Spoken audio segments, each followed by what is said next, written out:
Veient aquests paisatges, t'agradaria gaudir de la natura i disfrutar del medi ambient? Creus que has d'anar molt lluny per arribar a aquests paratges naturals? Per fer-ho, tan sols has d'apropar-te a l'Aula Natura, a la Marjal de Gandia, on podràs informar-te sobre l'extensa fauna i flora autòctona i tindràs l'oportunitat de donar un passeig per aquesta particular zona de la Safor. Per tal de guiar-nos per aquests paratges, contem amb l'ajuda de Maria José Viñals, experta en el tema.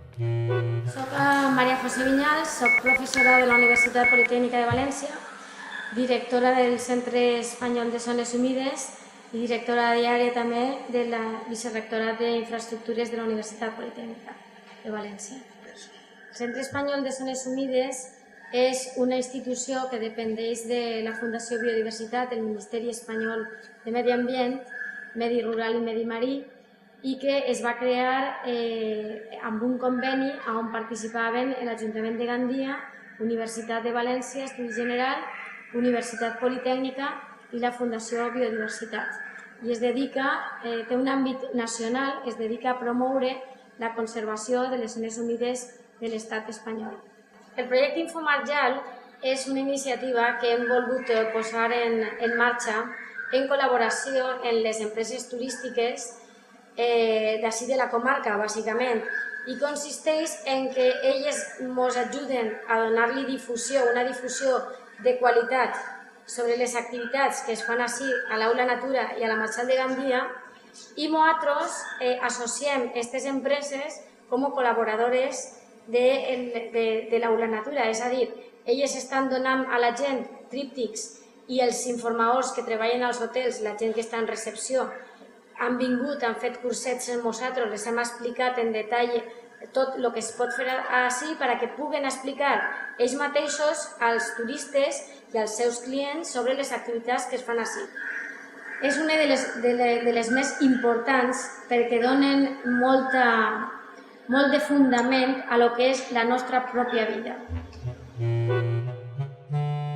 La ciència que permet desenvolupar accions per a la conservació sostenible de les zones humides és una visió multidisciplinar que combina coneixements sobre geologia, geomorfologia, geografia, biologia i ecologia.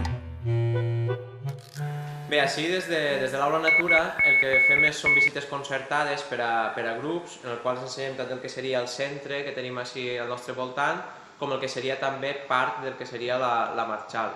Consta d'una visita guiada tant així al centre, el que seria l'Aula Natura, i una altra visita al que seria el Ullal de l'Estany i l'Ullal de la Perla. També realitzem moltíssimes activitats, el que serien tallers, sobretot per a xiquets, però també treballem amb gent adulta. A més, també realitzem diverses jornades que se realitzen directe en col·laboració amb el CEUM i el que seria l'aula, i principalment aquestes són les activitats que realitzem des del centre. La conservació d'aquests paratges tan sols es pot dur a terme gràcies a la col·laboració de persones com Fran Ferrer o Carolina Jordán, que expliquen als visitants sobre els beneficis d'aquest gran projecte. Pues es un convenio de colaboración mediante la implantación de un sistema de información que es el expositorio Infomarjal. Entonces, nosotros hicimos un curso de formación, que ya lo ha explicado María José antes, y tras ese curso entregamos los convenios y un protocolo de actuación a cada uno de los interesados. En el protocolo se explica las actuaciones que tienen que hacer ellos y lo que nos comprometemos nosotros, y es sobre todo informar de las actividades que hacemos en este entorno. Así pueden recibir información de calidad para poder transmitir a los turistas y a la gente que vive aquí en Gandia y en la comarca. Pueden disfrutar de un entorno tan privilegiado como es la Marjal de la Safor. Estudiar turisme al campus de Gandia té molts avantatges per als estudiants perquè l'escola està ubicada en una destinació turística de primera magnitud, com és la platja de Gandia, on tenen molt a l'abast, molt senzill, la realització de pràctiques en empreses, on tenen un patrimoni cultural i natural per a estudiar i per a treballar i per a poder fer pràctiques molt important, i perquè la Universitat Politècnica és una de les millors universitats de l'estat espanyol. Jo recomanaria estudiar una carrera científica o d'humanitats a tothom perquè la societat en la que vivim cada vegada està més preparada i aconseguir un bon treball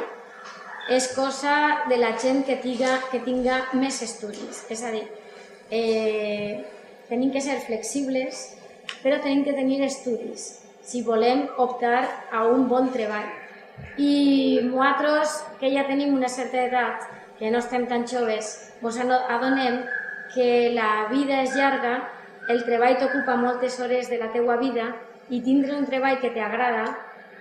perquè tu has pogut triar el que t'agrada, te fa la vida molt més agradable que si tens que fer un treball que no tens més remei que fer-lo per a sobreviure.